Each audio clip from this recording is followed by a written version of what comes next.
ایک نوجوان تھا، وہ اپنی ماں کو یتیم خانے چھوڑ آیا اور وہاں کے ذمہ دار کو اپنا موبائل نمبر دے کے آیا اور کہنے لگا کہ جب میری ماں کا آخری وقت آئے، جب میری ماں مرنے کے قریب آئے تو مجھے فون کرنا، اس لیے کہ میں چاہتا ہوں کہ جب میری ماں کا انتقال ہو تو میں اپنے شہر میں دفن کروں، میں اپنی ماں کو اپنی بستی میں دفن کروں۔ وہ نوجوان موبائل نمبر دے کے چلا گیا۔ کچھ دنوں کے بعد وہاں کے ذمہ دار نے فون کیا کہ بھائی تیری ماں مرنے کے قریب ہے، تیری ماں کا آخری وقت آ گیا ہے، آ اپنی ماں کو لے جا۔ تو نے کہا تھا کہ جب میری ماں کا آخری وقت آ جائے، میری ماں مرنے کے قریب آئے تو فون کر دینا۔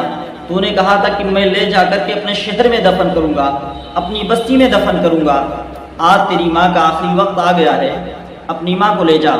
وہ نوجوان آتا ہے، آنے کے بعد اپنی ماں کو یتیم خانے سے باہر نکالتا ہے۔ ماں نے کہا بیٹے میری آخری خواہش ہے، اگر ہو سکے تو مرنے کے بعد پوری کر دینا۔ بیٹے نے کہا اماں جی بتاؤ کون سی خواہش ہے؟ ماں نے کہا بیٹے یہ جو یتیم خانہ ہے نا، میں اس یتیم خانے میں کافی دن رہی ہوں، اس یتیم خانے کے کچھ پنکھے بگڑے ہوئے ہیں، اگر تجھ سے ہو سکے تو یہ پنکھے ٹھیک کروا دے، اگر ہو سکے تو پنکھے صحیح کر کے اور ان پنکھوں کو اس یتیم خانے میں لگوا دے۔ بیٹے نے کہا امی جان آپ تو جا رہی ہیں، آپ تو مر جائیں گی، آپ تو دنیا چھوڑ کے چلی جائیں گی، آپ کو کیا فائدہ ملے گا، آپ کو کیا نفع ملے گا؟ ماں نے کہا بیٹے یہ پنکھے میں اپنے لیے نہیں لگوا رہی ہوں، یہ پنکھے میں تیرے لیے لگوا رہی ہوں، اس لیے کہ آج تیرے بھی اولاد ہیں، تو بھی اولاد کا باپ ہے، کل تیری اولاد جوان ہوگی، تو بھی بوڑھا ہو جائے گا۔ جس طریقے سے تو مجھے ایک دن یہاں چھوڑ کے گیا تھا، اسی طرح ایک دن تیری اولاد بھی تجھے یہاں چھوڑ کے جائے گی۔ جس طرح میں یتیم خانے میں رہی ہوں، اسی طرح ایک دن تو بھی یتیم خانے میں رہے گا۔ اے میرے بیٹے میں تو قبر میں چلی جاؤں گی، لیکن ایسا نہ ہو کہ میرا بیٹا گرمی کی وجہ سے بند کمرے میں قید خانے میں سسکتا رہے اور میں بے چین رہوں۔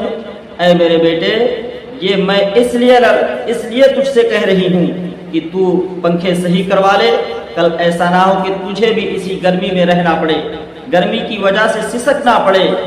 اے نوجوانوں تمہیں یہاں سے ایک درس لینا چاہیے، ایک سبق لینا چاہیے۔ آج جو نوجوان اپنے ماں باپ کو پریشان کرتے ہیں نا، اپنے ماں باپ کو گالیاں دیتے ہیں، اپنے ماں باپ سے اونچی آواز میں باتیں کرتے ہیں، اے نوجوانوں تم بھی اولاد، تمہارے بھی اولادیں ہیں، تم بھی اولاد کے باپ ہو۔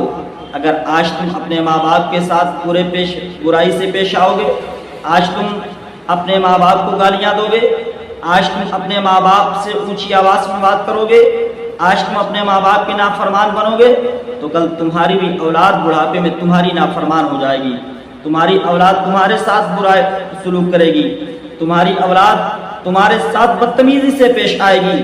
اس لیے ماں باپ کی اگر تم خدمت کرو گے، تمہاری اولاد تمہاری خدمت کرے گی۔ اگر تم ماں باپ کی عزت کرو گے، تمہاری اولاد بڑھاپے میں تمہاری عزت کرے گی۔